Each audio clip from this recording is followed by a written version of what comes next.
Hi guys, welcome back to my channel, Modern Maternity, and on Instagram under @modernmaternity.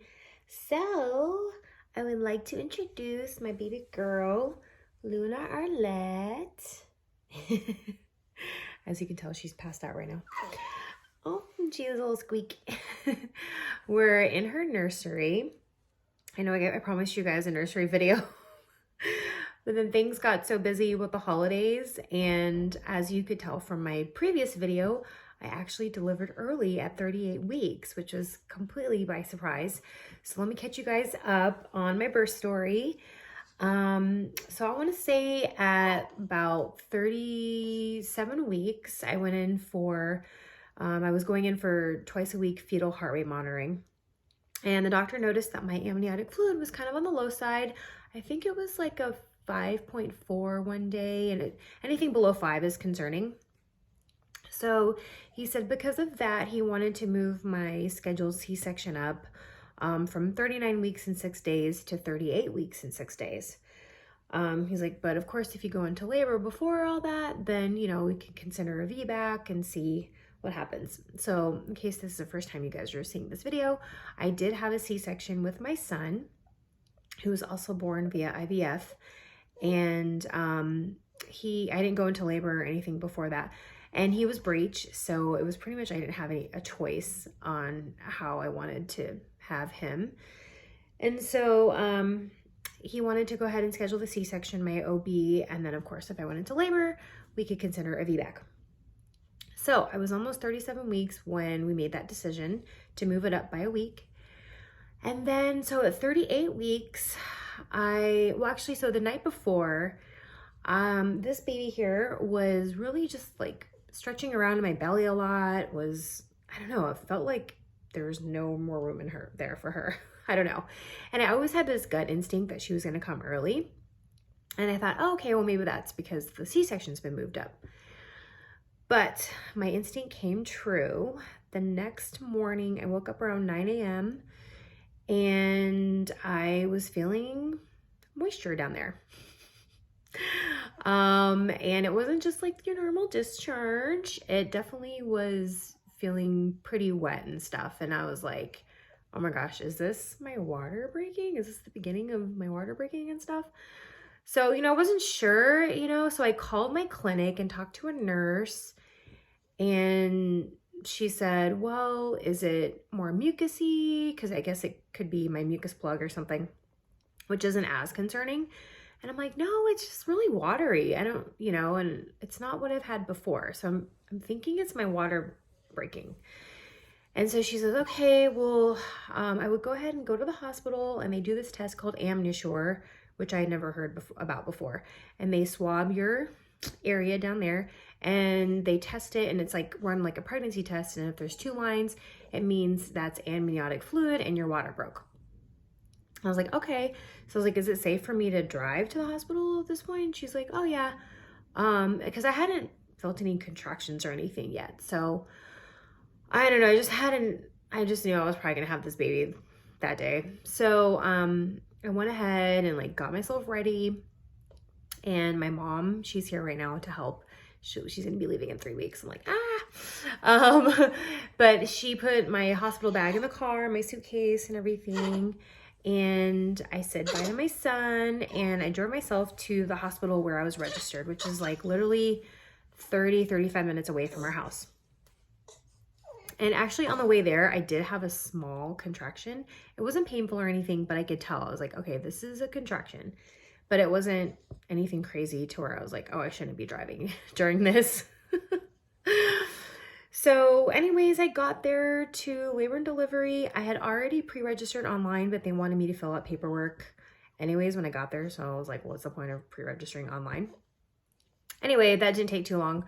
And I went back into the triage for labor and delivery, and, they did all the normal things, asking me questions about my history. And they went ahead and did this amnisure swab test. And yep, like literally, she's like, oh, we should know within like 10 minutes or something. But it like showed up right away that it was my amniotic fluid. So she's like, yep, your water broke. And so she went ahead and checked to see if I was dilated. that was not very comfortable. Let's just say that. And I wasn't dilated at all. So I was kind of bummed because, like I said, I really did want to try a VBAC. You know, but I've already had a C-section, so I wasn't like completely opposed, obviously, to a C-section. So anyways, she's like, we're going to call your OB, which the office I normally go to is across the street from this hospital, which is crazy. So anyways, they called my OB, and he happened to be busy with patients in an office across town. And so he couldn't do my delivery, and he did my son's delivery, and he's an amazing doctor. He's actually a perinatologist. He sees high-risk patients. So I was bummed he couldn't do it. So he actually talked to the on-call doctor from their clinic, who's another perinatologist for high-risk patients as well. And he was going to go ahead and do my my surgery because they had discussed it, and they, you know, she had said that I wasn't dilated, but my water did break, and they thought it was safest to go ahead with the C-section. So I was like, okay, you know, I trust you guys. They're the experts, and I didn't want to, you know, cause a ruckus or anything with that decision, especially since I wasn't dilated. So anyway, so that was about, I want to say 11:30, and then I had called my husband at work, and he was surprised, and he came down, obviously, because I told him, okay, I'm definitely in labor, my water broke, well, I don't know, labor, but my water broke, and I'm having this baby today.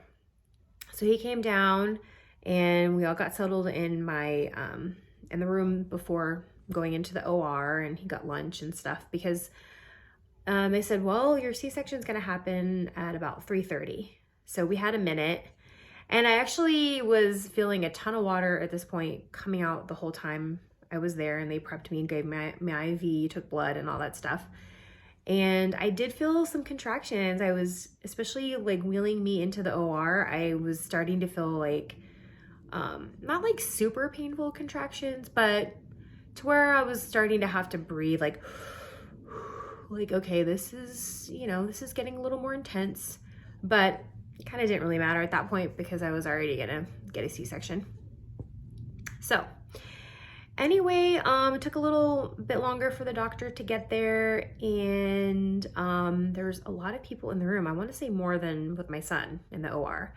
There was the attending laborist that helped out with the surgery as well from the hospital.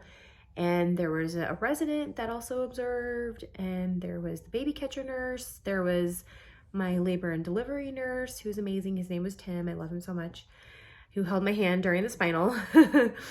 And there was another nurse, I think, who was passing off the surgical devices and whatnot.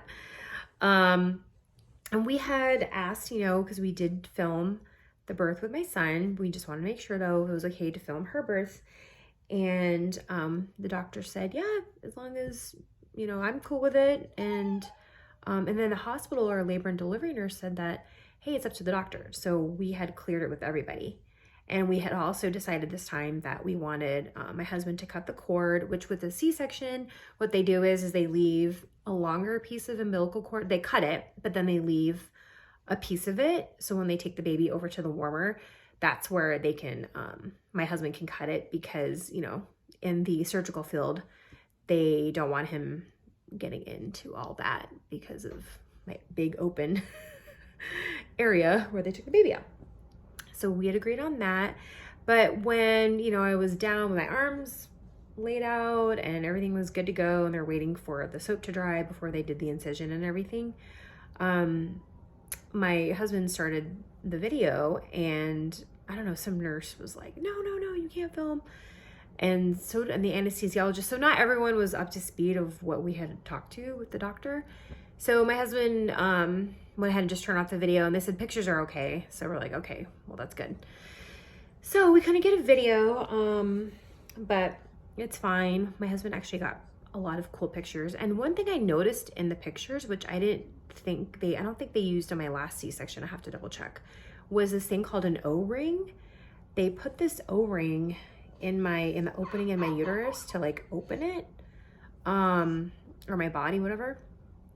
And I was like, whoa. So like there's this huge hole that I saw him with, you know, all the blood. I was like, oh man. But I read online that it's supposed to help with recovery from a C-section, and I do have to say my recovery this time was actually a lot easier, which I was not expecting. So that was good. And also she was not breech, so I'm thinking with my son they really had to maneuver him, and I was like going like gasping for breath. If you go back to my video from 5 years ago when I talked about my C-section delivery, I was surprised at how much I was catching my breath. I was like, you know, like it wasn't painful, but they were definitely maneuvering him around, I guess, to get his head to down there and getting his shoulders out. Whereas she was already head down and stuff, I want to say literally by like 18, 20 weeks. So it was just a lot easier, I think a lot easier on my body that they didn't have to maneuver her around. She's so cute. She makes the cutest little squeaky noises. Anyways, so yeah, it was really fast once they cut into me and took her out. I heard her cry, and my husband got her first pictures of her coming out, and yeah, she was just perfect. Once they cleaned her up and got all the things approved on her, they brought her over and we took a picture, and then my husband went with her. Well, I got, you know, while they took out the placenta and sewed me up and all that good stuff. And yeah, we went back to the OR recovery room for a couple hours, and then we went into our regular postpartum room, and I stayed this time in the hospital for 3 nights. With my son, I stayed for 4 nights. Like I said, my recovery was harder last time, I want to say. And also my son was at home with my mom, and we wanted to get home because he was really missing us and he wanted to see the baby. And you know, when you have another kid, you have to think about that too. So yeah, everything's been awesome. She's actually been a really easy baby. I mean, she still wakes up every 3 hours to feed, which is normal for a newborn. She'll be 4 weeks in 2 days, so I'm almost 4 weeks postpartum. And she's just a dream. Her name is Luna Arlette, as I said before. Luna, it means moon. And the reason we decided on that name is because she signifies the light in our darkness because of the pregnancy loss that I had. And what's cool is my name actually means star. So I thought, okay, we're keeping this in the, celestial universe theme here. And I'll be her star to her moon. And my mom's name, which is Aurora, in Roman mythology, Luna is actually the sister to Aurora, which I thought was a really cool tie-in. And she happened to be born around Lunar New Year. Her original due date was January 27th, but of course she came 2 weeks early, so she was born January 13th. So because she's also born around Lunar New Year, that also ties in as well, which is really cool. So yeah, I can't believe I have my baby girl now after 3 years of just a crazy journey of 7 embryo transfers that didn't work out, 2 ectopic pregnancies that resulted in my left fallopian tube being removed, and which I had to have done twice, which is crazy, and 2 miscarriages, and then just 3 negative pregnancy tests on all genetically tested normal embryos. She was our miracle baby on the last try, our final embryo. I keep laughing at all the noises she's making. But yeah, she's coming along really well. She was born at 7 pounds, 8 ounces, 20 inches long at 4:30 p.m. And she lost about 8% of her birth weight, so we were a little concerned in the beginning. But she was back to birth weight by her 2 weeks. And she goes back for her 2-month checkup the same time that I go back for my clearance at 8 weeks as well, which is cool because her pediatrician and my OB are in the same building, so I can just knock it out of the park in one visit coming up, and I'll keep you guys posted on that. So anyways, I wanted to give you guys my surprise birth story. It definitely surprised me by her coming 2 weeks early.